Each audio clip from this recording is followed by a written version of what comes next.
신일의 뉴스 정면 승부 언제나처럼 첫 순서는 정치 뉴스 분석해보는 뉴스 인앤아웃 시간이죠. 오늘도 YTN의 이우영 아나운서 함께하겠습니다. 안녕하십니까? 안녕하십니까? 예. 네. 오늘 기분이 별로 안 좋은 모양이에요? 아닙니다. 아니에요? 왜냐면 예. 비가 이제 좀 올 것 같아서. 그럴수록 기분을 밝게 하려면 네. 하고 싶은 말을 하면 돼요. 네, 제가 예. 하고 싶은 말이 있어서 소개해드리도록 하겠습니다. 네, 유튜브에서 예. YTN 라디오 검색하셔서 좋아요와 구독, 알람 설정까지 함께 해주시면 됩니다. 그리고 네. 그리고 신일의 뉴스 정면 승부에는 댓글과 좋아요 함께 부탁드리겠습니다. 제일 중요한 얘기 지금 안 할 뻔했어요. 이 문제에 대해선 우리가 나중에 방송 끝나고 네. 우리가 조용히 한번 네. 심사숙고하면서 얘기를 해봅시다. 네, 알겠습니다. 자, 오늘 어떤 얘기부터 해볼까요?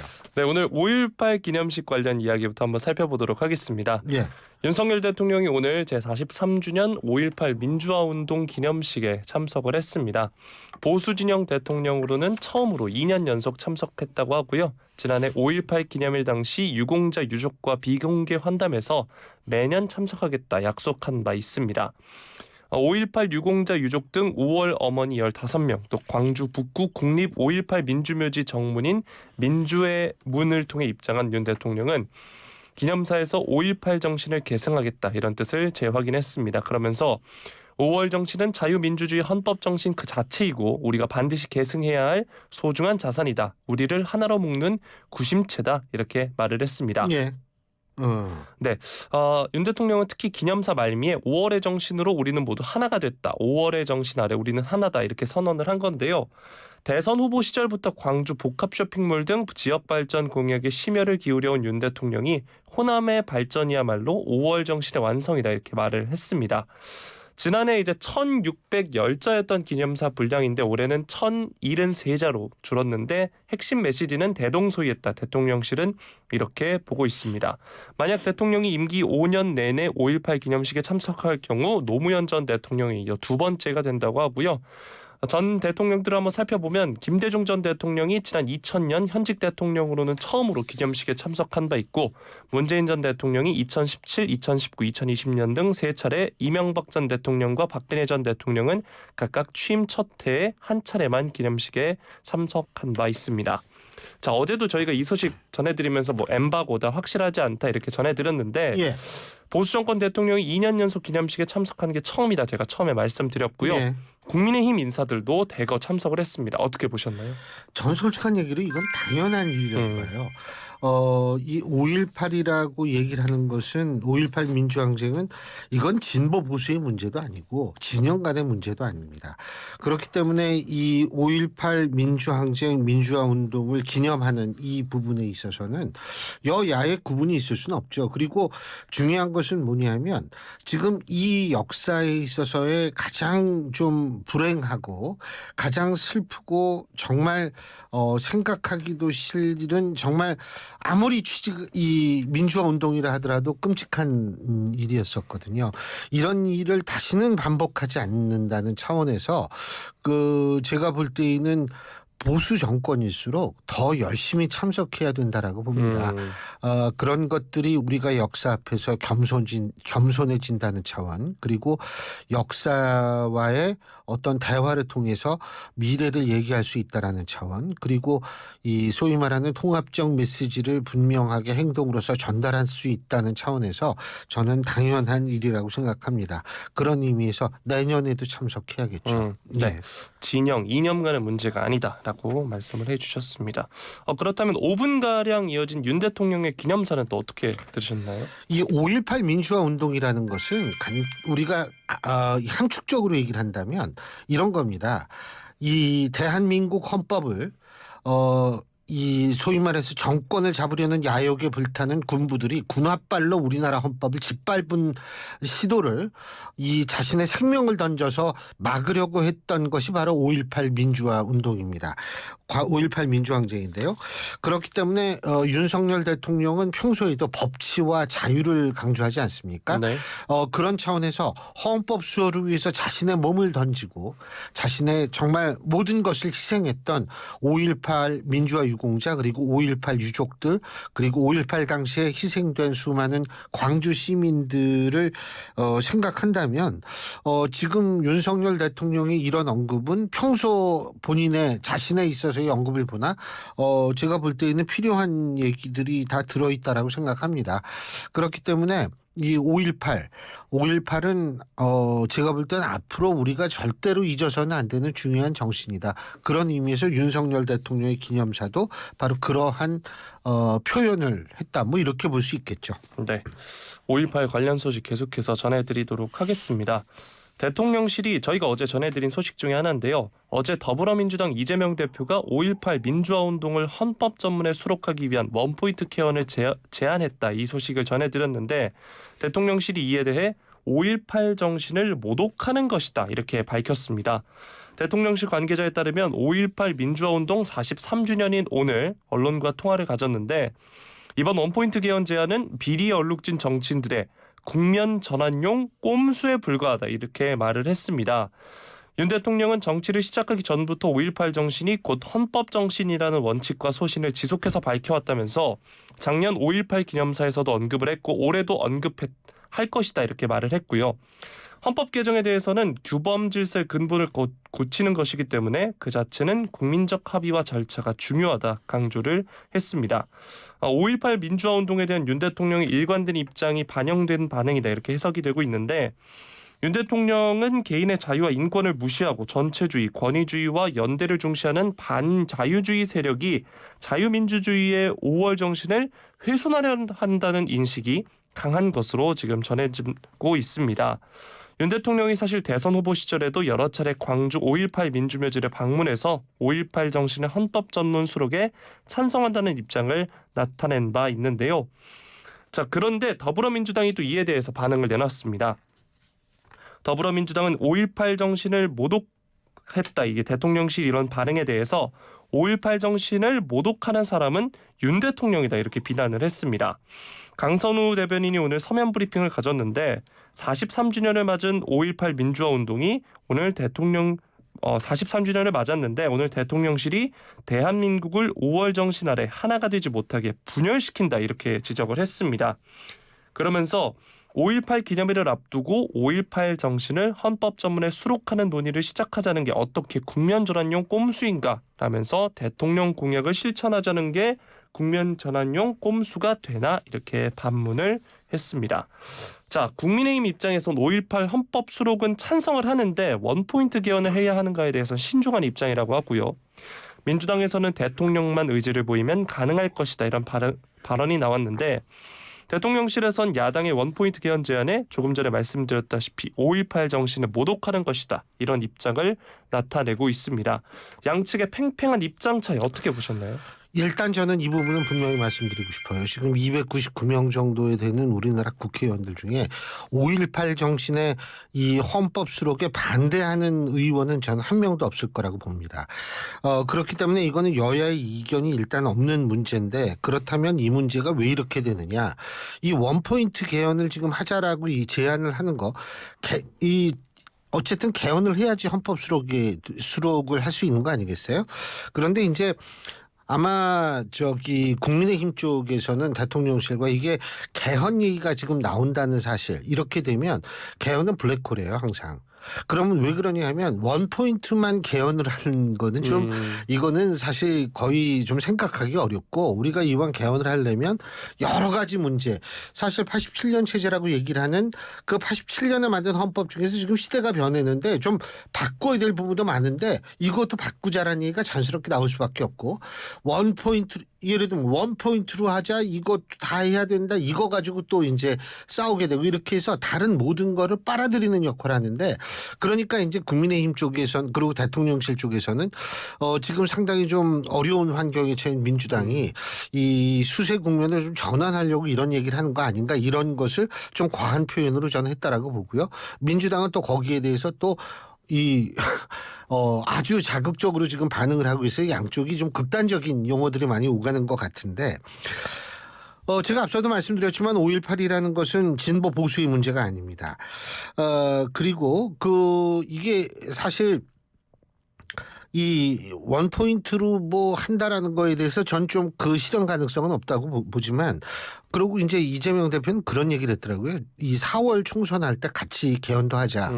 그 오케이. 그렇다면은 다른 부분도 좀 아무래도 얘기가 나올 수밖에 없는데 이 우리나라의 그 국회 주특기가 뭔지 아세요? 두 개가 있어요. 하나는 개헌특위 만드는 게 주특기고 또 하나는 뭐냐면 정치개혁특위가 있어요. 예? 이 두 개 맨날 만들어요. 만들고서 뭐를 하는지는 전 잘 모르겠어요. 근데 만들기는 습관적으로 만들어요. 그러니까 아마 새롭게 국회 되면 이건 만들어야 되나 보다. 그러고 만드는 문제는 모르겠지만 그런데 이 그만큼 국회 개헌특위도 많이 만들어져 가지고 셀 수도 없을 정도로 만들어져서 제가 볼 때에는 논의는 어느 정도 됐겠지만 그것을 가지고 다시 한번 지금 현재 여야가 논의를 해야 되거든요. 자, 논의를 하기 위해서 뭐가 있어야 돼요? 정치가 복원돼야 됩니다. 그런데 정치가 지금 실종이 됐어요. 네. 그 정치가 복원되기 위해서는 뭐냐? 제가 볼 때는 거기 민주당이 중요한 역할을 할 수 있어요. 대국민 약속을 해야 됩니다. 우리 더 이상 단독으로 법안을 처리하지 않겠다라는 약속을 하면 그런 약속을 한 상태에서 국민의힘 보고 야 이제 우리 좀 논의하자 이렇게 되면 정치가 어느 정도 복원이 될 수 있을 겁니다. 이렇게 되면 제가 볼 때에는 개헌 얘기를 할 수가 있는 건데 지금으로 봤을 땐 뭐 그렇게 되기가 힘들죠. 그래서 뭐 제가 볼 때에는 글쎄요 뭐 이거 어떻게 될지는 모르겠어요. 네. 그렇게 치면 내년 총선에 거대 정당이 되는 정당도 약속을 하는 게 좋지 않을까요? 뭐 맨날 약속해요. 그 약속도 습관적으로 해요. 그 대선 때 이게 개헌 얘기가 언제 나오는지 아세요? 항상 수세에 몰리는 쪽이 개헌을 먼저 끄집어냅니다. 그게 뭐 꼭 5.18 정신의 헌법 전문 수록 이 문제뿐만이 아니고 권력 구조 하자고 개헌 꺼내고 그런데 이제 또 언제 나오냐면 대통령이 힘이 빠질 때가 언제예요? 레임덕 나오고 막 이런 얘기 나올 때 네. 정권 말기에 나와요. 그럼 그걸 받잖아요. 그럼 또 누가 개헌 얘기를 꺼내냐 하면 후보들. 내가 네. 대통령을 뽑아주면 내가 개헌을 하겠습니다. 그래요? 대통령이 딱 돼요. 그럼 내가 그런 얘기 했나? 이렇게 이제 돼요. 네. 이게 항상 반복되는 패턴이었어요. 그러니까 이게 사실은 개헌 얘기가 실제로 수세에 몰리거나 힘이 빠지거나 조금 힘든 쪽에서 항상 끄집어내는 수단이었다라는 우리나라 정치사적 사실은 제가 볼 땐 부인하기 힘든데 5.18 정신의 헌법 수록이 뭐 그 차원에서 나왔다 이런 얘기는 아니에요. 지금 이재명 대표가 한 얘기가. 하지만 항상 그런 패턴이 반복이 됐기 때문에 국민의힘과 같은 주장도 나올 수 있다. 이런 얘기죠. 네. 예. 자, 다음 민주당 소식으로 넘어가도록 하겠습니다. 더불어민주당이 코인 논란에 휘말려서 탈당한 김남국 의원을 결국 국회 윤리특위에 제소했다. 이런 소식 전해드렸는데 문제는 지도부의 대응 타이밍과 적절성 등을 두고 당내 반응이 엇갈리고 있기 때문입니다. 비명계의 경우에는 이제 여론 악화에 떠밀려서 늑장 대응을 했다 비판을 이어가는 반면에 친명계에서는 당내 진상조사 중단에 따라 순리대로 결정한 것이다 반발을 하고 있습니다. 오늘 여러 민주당 의원들이 언론 인터뷰를 가졌는데 먼저 비명계 조응천 의원은 지도부의 전날 윤리특위 제소를 두고 김 의원이 탈당했을 때 바로 해야 했다라고 하면서 면피용, 꼬리 자르기 탈당이 아니라는 것을 보여줄 수 있는 절호의 기회였는데 당내 진상조사가 힘든 상황이 되니 이제 와서 그것을 명분 삼은 것 같다. 만시지탄이다 이렇게 비판을 했고요. 또 문재인 정부 청와대 정무수석을 지낸 최재성 전 의원도 당이 정치적, 정무적으로 속도감 있게 파악할 수 있는 사안이었는데 당내 조사를 한다면서 오히려 늦추게 됐다. 당 대응이 처음부터 너무 안일했다. 이렇게 지적을 했습니다. 그러면서 다만 또 지도부의 대응을 두고 비명계 일각에서 이재명 사퇴론이 불거지는 데 대해서 최 전 의원은 한 의원의 일탈 문제로 당대표의 거취로 연결한다면 아마 목숨을 부지하는 지도자나 당대표는 없을 것이다 라면서 반대 입장을 밝히기도 했습니다. 한편 친명계에서는 윤리특위 제소로 당이 할 수 있는 최선의 조치를 다했다. 논란 수습에 주력하는 모양새인데요. 이 대표 측 핵심 관계자도 당이 할 수 있는 조치는 다 한 셈이다. 어쨌든 이번 사태는 이제 마무리 국면에 들어갔다. 이렇게 평가를 했습니다. 자, 비명계에서는 조국의 강을 건넜더니 남국의 바다에 빠졌다. 남국 사태다. 뭐 이런 이야기들도 나오더라고요. 오늘 언론을 보니까 조국 사태 때보다 더 심각하다는 목소리도 나오고 있는데 앵커께서는 어떻게 보십니까? 글쎄 뭐 더 심각한 건지는 모르겠어요. 근데 제가 이우영 아나운서한테 좀 물어보고 싶은 게 김남국 의원이 지금 얼마나 돈을 버는 것 같아요? 저도 그건 감은 안 듭니다. 네. SBS 보도에 따라서 정리한 거를 요약해 보면 이렇더라고요. 전세금 뺀 거 6억을 가지고 LG 디스플레이를 사서 거기 그걸 팔아가지고 9억 8천에 돈을 만들어서 9억 8천을 이제 뭐 하여간 또 잊어먹었다. 위믹스인가? 네네네. 그 코인을 사가지고 거기에서 그게 좀 올라가지고 자기 투자한 원금을 빼고 원금을 뺐다라는 건 9억 8천을 뺐다는 거겠죠. 네. 나머지를 계속 있다. 그럼 최소한도 나머지 돈만큼은 이 딴 거 아니겠어요. 근데 네. 그게 아마 9억이 좀 넘나 그럴 거예요. 그런데 뭐 우리 이유영 아나운서는 월급을 열심히 저축을 해가지고 예? 네. 뭐 몇 억 정도 모았어요? 네. 이게요 네. 대부분이 다 그래요. 네. 이게 월급쟁이 하는데 몇 억을 모은다라는 게 정말 쉬운 게 아니거든요. 다음 생에나 가능한 이야기죠. 네. 내가 항상 낙천적이고 긍정적으로 생각하라고 그랬죠. 우리 코인이나 공부해 봅시다. 네. 근데 이게 저는 사실 뭐라고 생각하냐면 이 부분을 제가 왜 말씀드리면 이게 상당한 박탈감을 줄 수 있어요. 예? 야, 왜냐하면 특히 제가 볼 때는 2030에서 30% 좀 넘는 수치가 코인 전문가가 그러는데 그 정도가 아마 코인을 했을 거라고 하는데 그 중에서 90%는 손해를 봤다는 거예요. 그렇다면 손해 본 사람은 굉장히 박탈감을 느끼죠. 이게 뭐냐 이거 나는 다 잃었는데 라는 생각을 하는 것과 두 번째 2030 같은 젊은 세대들 말고 다른 세대들은 어떠냐. 다른 세대들은 이렇게 생각하는 거예요. 나는 이 평생 살면서 열심히 살았는데 야, 이 뭐 순식간에 저렇게 큰 돈을 버는구나. 이건 허탈감이에요. 그러니까 전 세대가 박탈감하고 허탈감을 느끼게 된다라는 얘기이기 때문에 이 사안이 심각한 거죠. 근데 저는 뭐 조국 사태와 객관적으로 비교할 수 있는 지표는 없기 때문에 뭐 그보다 더 심각하다라는 건 모르겠는데 어쨌든 그렇기 때문에 상당히 민주당으로서는 긴장할 수밖에 없는 상황이겠죠. 네. 자, 다음 소식은 이제 국민의힘 소식 한번 살펴보도록 하겠습니다. 2020년 21대 총선 선거운동 과정에서 불법 후원금을 모금한 혐의로 기소된 국민의힘의 김선교 의원의 회계 책임자에게 벌금 1,000만 원형이 확정됐다는 소식인데요. 같은 혐의로 기소된 김 의원은 무죄가 물론 확정이 됐습니다. 다만 공직선거법에 따라 의원직을 잃게 되긴 했는데요. 공직선거법을 보면 국회의원 당선자의 회계 책임자가 선거 과정에서 회계 관련 범죄로 기소돼 징역형 또는 300만 원 이상의 벌금형이 확정되면 당선을 무효로 한다라는 이 조항이 있다라고 합니다. 제가 조금 전에 이제 100만 원이라고 착각한 건 국회의원 당선자의 경우에는 네, 100만 원이라서 네. 그렇고요. 김 의원과 A씨 등은 21대 총선을 앞둔 2020년 3월에서 4월 연간 1억 5천만 원으로 정해진 후원금 액수를 초과해서 모금을 하고 현금 후원금 영수증을 발급하지 않은 혐의로 재판에 넘겨졌습니다. 김 의원이 1심과 2심에서 무죄를 선고받았는데 이 A씨의 경우에는 1심에서 벌금 800만 원을 받았고 2심에서는 벌금 1,000만 원으로 형이 더 늘어났습니다. 대법원은 원심 판결의 논리와 경험의 법칙을 위반해서 자유심증주의의 한계를 벗어나 법리를 오해한 잘못이 없다라고 하면서 검사와 피고인 측의 상고를 기각을 했습니다. 이 공직선거법상 남은 임기가 1년 미만일 경우에 재보궐선거를 하지 않는다라고 하더라고요. 그래서 맞아요. 여주 양평지역구는 내년 4월 10일 총선 때 채워지게 된다고 합니다. 민주주의의 꽃이라 불리는 이 선거, 이 의미를 훼손하는 사례가 사실 여야를 떠나서 최근에 연이어 나오고 있는데 이번 판결과 사안에 대해서 어떻게 평가하시나요? 제가 볼 때는 어쨌든 이것도 이 정치자금법 위반이 되니까 대법원이 이제 확정 판결을 했겠죠. 그리고 이 정치자금법이라는 것은 뭐 선거와 관련됐다기보다는 투명한 그 정치를 위해서 우리가 반드시 지켜야 하는 법이다. 이렇게 우리가 볼 수가 있겠죠. 그리고 이제 우리가 예를 들면 선거법, 그러니까 모든 선거, 그러니까 예를 들면 지금 민주당 쪽에서 나오는 돈봉투 의혹 같은 경우에는 선거에 관련된 확실한 문제고 이거는 이제 정치자금에 관한 문제인데 제가 볼 때에는 정치자금이 됐든 선거에 관련한 사안이 됐든 이런 것들을 100% 투명하게 할 수는 없죠. 모든 것들이. 우리가 사는 세상에 100%가 어디 있습니까? 하지만은 최대 한도로 투명하게 할 필요는 분명히 있다라고 생각을 해요. 이게 사실 힘이 있는 곳에 돈이 간다라는 얘기가 있잖아요.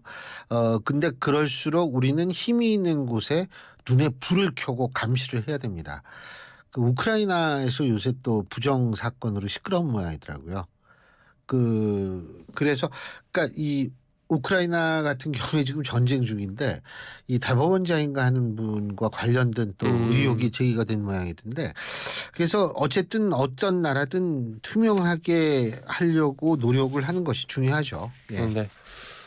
자 마지막 소식은 이제 탈북민 관련 소식 한번 가지고 왔습니다. 예. 일가족을 포함한 북한 주민 일행이 이번 달 초에 어선을 타고 서해 북방 한계선을 넘어와서 귀순 의사를 밝혔고 당국이 조사하고 있다는 소식인데요. 군 당국이 지난 6일 밤에 서해에서 북한 어선 한 척이 NLL 서해 북방 한계선 가까이 접근하는 동향을 포착하고 감시하다가 이제 NLL을 넘자 즉각 병력을 투입해 신병을 확보했다고 합니다. 어선에는 어린아이를 포함한 일가족 등 북한 주민 여러 명이 타고 있었고 귀순 의사를 밝힌 것으로 전해지고 있는데 이 가족 단위로 어선을 타고 NLL을 넘어 귀순 의사를 밝힌 게 2017년 7월 이후 약 6년 만이라고 합니다. 당국은 이들의 정확한 인원이나 관계, NLL 이남으로 내려온 일시 등은 공개하지 않고 있긴 한데요. 북한 당국이 2019년 말에 코로나19 대유행 이후 철저히 국경을 봉쇄하고 있는 점을 고려를 하면 탈북 과정이 상당히 험난했을 것으로 추정이 되고 있습니다. 지금 국가정보원과 군 통일부 등이 이 일행을 수도권의 조사시설로 옮기고 합동신문을 벌여서 귀순 일지를 파악하고 있는데요. 이 통일부에 따르면 탈북민 입국자가 2019년까지는 매년 1000명대를 지속을 했는데 2020년에 200명대 그리고 2021년에 63명, 2022년에 67명, 그리고 올해 1분기에 34명 등으로 급감했다고 하거든요. 코로나 팬데믹 그리고 경직된 남북관계 등이 영향을 미쳤다고 볼 수 있겠죠? 경직된 남북 관계는 글쎄요. 이거는 이것보다도 제가 볼 때 이게 일단 탈북 루트를 우리가 본다면 항상 중국 등 제3국을 거쳐서 이제 오시는 분들이 많잖아요. 그런데 문제는 코로나 때문에 국경이 폐쇄되고 이렇게 되면 제3국으로 갈 수 있는 어떤 그런 길이 좀 더 어려워질 수가 있는 거죠. 근데 제3국으로 한다 하더라도 중국을 통해서 가거든요, 전부. 그래서 제가 구체적인 나라 이름은 되지 않겠습니다만 그렇게 통해서 가는 거기 때문에 실제적으로 일단 중국으로 나갈 수 있어야 되는데 국경이 폐쇄되면 나기가 힘들어진다라는 그런 측면 그런 것들이 있어가지고 제가 볼 때에는 복합적인 이유가 있겠지만 그중에 하나는 이제 그런 거다 이런 생각이 들고요. 요번에 넘어오신 가족들도 이 배 타고 넘어온 거 아니겠어요? 이 배 타고 넘어오면 사실 목숨 걸고 더군다나 목숨 걸고 넘어오는 거거든요. 그렇기 때문에 그만큼 국경을 넘기가 좀 힘들어지지 않았나. 그리고 또 다른 우리가 추측이에요. 저도 이게 뭐냐면 이 탈북 브로커들이 있어요. 중국 쪽에 가면 그러니까 국경 근처에.